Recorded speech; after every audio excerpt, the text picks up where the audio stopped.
Bienvenidos. A continuación veremos los cambios en la función renal en aquellas personas que experimentan diabetes mellitus de manera crónica.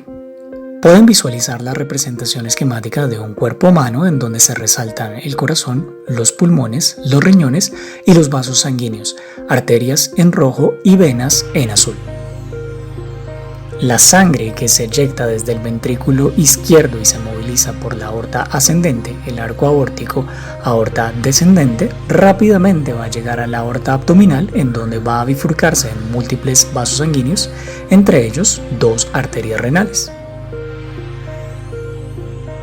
Podemos observar que el riñón derecho está localizado unos centímetros por debajo del riñón izquierdo y esto se debe a la ubicación del hígado en el lado derecho. Cada arteria renal va a bifurcarse en una serie de arterias más pequeñas y estas a su vez darán origen a arteriolas, dentro de las cuales van a seguir ramificándose hasta que encontramos la arteriola aferente, que dará origen al capilar glomerular, en donde ocurrirá el proceso de filtración y posteriormente este se continuará hacia un capilar peritubular. Haciendo una ampliación del proceso de filtración, debemos tener en cuenta que hay tres participantes. En rojo, las células endoteliales que tienen múltiples fenestraciones, una segunda capa, la membrana basal glomerular en azul y una tercera capa, los pedicelos de los podocitos en azul más claro. Asociado a ellos encontramos a las células mesangiales que pueden modular la tasa de filtración glomerular cambiando el coeficiente de filtración.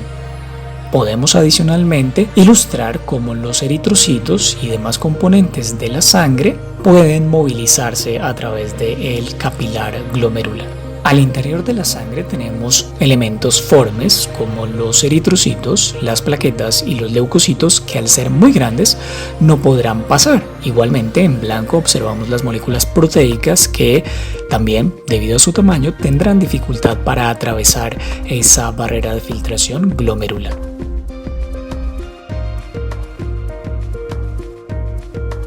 Sin embargo, moléculas más pequeñas, como aquí ilustradas en color amarillo o azul, pueden, a través de las diferencias de presiones, pasar hacia el espacio urinario, es decir, filtrarse. En este punto estamos viendo en color amarillo el túbulo contorneado proximal con su epitelio polarizado. Al interior una membrana apical y en contacto con el capilar peritubular una membrana vasolateral. La flecha en blanco señala el proceso de reabsorción, es decir, movilizar sustancias que están en el líquido urinario hacia el capilar peritubular. Aquellas moléculas que no experimentan reabsorción en ninguno de los segmentos de la nefrona van a ser movilizados hacia la pelvis renal, los uréteres y finalmente serán expulsados del cuerpo. Fu y colaboradores nos presenta esta imagen en donde se esquematizan las tres grandes capas de la barrera de filtración glomerular, en verde las células endoteliales, en naranja y amarillo la membrana basal glomerular y en azul los podocitos y sus pedicelos en condiciones de normalidad y todos los múltiples mediadores que participan en su mantenimiento. Recordemos que la glucosa es una partícula osmóticamente activa y por tanto puede modificar las concentraciones de agua, cambiando la volemia corporal. Si tenemos más volumen que se redirige hacia los riñones, habrá un proceso de hiperfiltración inicial. Este estrés mantenido de forma crónica generará una serie de cambios en la barrera de filtración glomerular que se ilustran como una perturbación respecto a la morfología previamente observada. Esta imagen de Fu demuestra cómo hay una disminución en la cantidad de células endoteliales, una pérdida del glucocálix, un engrosamiento de la membrana basal glomerular y una reducción tanto en la cantidad de podocitos como en el número de pedicelos. Pueden adicionalmente observar que hay múltiples mediadores que antes estaban en unas concentraciones y que ahora se van a ver modificados. Rady y colaboradores resumen en esta imagen cómo en condiciones de normalidad tenemos una serie de podocitos que mantienen la integralidad de la barrera de filtración glomerular. El hecho de que se incrementen las concentraciones de glucosa modificará la morfología al interior y el metabolismo de esos podocitos, incrementando las especies reactivas de oxígeno y derivados del PPAR, haciendo que el proceso de los podocitos entre en apoptosis y desprendimiento. En la imagen C podemos ver cómo los pocos podocitos que quedan deben aumentar su proceso de funcionamiento. Hay una reorganización de la actina y del citoesqueleto, una modificación de moléculas intracelulares como mTOR y similares.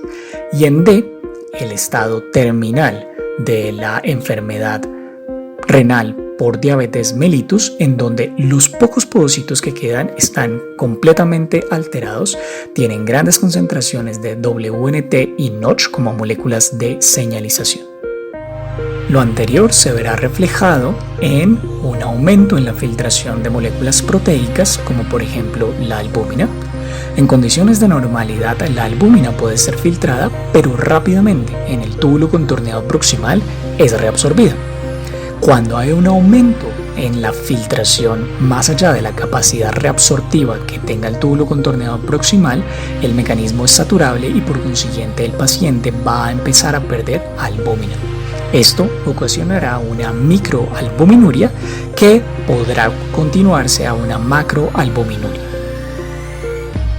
Este esquema de Rady y colaboradores muestra de manera general cómo se debería ver en términos histológicos el glomérulo, la morfología y la tinción con hematoxilina y eosina, y cómo se cambian estas estructuras en la enfermedad renal por diabetes mellitus. Es francamente evidente que hay un proceso de esclerosis de los glomérulos, cada vez hay menos y los pocos que quedan deben hacer procesos de hiperfiltración. Aumenta la cantidad de albúmina en la cápsula de Bowman, más allá de la capacidad que tiene el túbulo contorneado para reabsorberlo, y los pocos podocitos que quedan también aumentan su tamaño y son menos eficientes. El resultado final será que nuestros pacientes disminuyan la cantidad de albúmina en la sangre, aumenten la cantidad de albúmina en la orina, y esto tendrá una serie de consecuencias múltiples, no solamente una redistribución de los líquidos a nivel corporal, haciendo a estas personas mucho más susceptibles a presentar episodios de edema generalizado, denominado anasarca, por una pérdida de la presión oncótica capilar, y adicionalmente a una modificación o hipoperfusión de los riñones. Esta última imagen muestra en el eje X la masa de las nefronas arrancando en un 100%, condiciones de normalidad hasta un 0%, en donde francamente el paciente ya está en falla renal que requiere un trasplante. Tenemos dos ejes Y en color azul, la tasa de filtración glomerular de todo el riñón, y en color verde, en el eje Y2, la excreción de albúmina urinaria. Hay una relación entre la disminución de la masa de nefronas y la cantidad de albúmina excretada perdida a nivel urinario. A menor masa de nefronas, mayor cantidad de albúmina excretada en la orina. Sin embargo, cuando tenemos una reducción ya en el estadio final de la cantidad de nefronas y la mayoría de los glomérulos están esclerosados, básicamente no se podrá filtrar absolutamente nada, y la poca albúmina que está contenida en el cuerpo ya no se podrá filtrar y por tanto no se podrá perder. En ese caso estaremos en el estadio terminal que requerirá irremediablemente de un trasplante de riñón.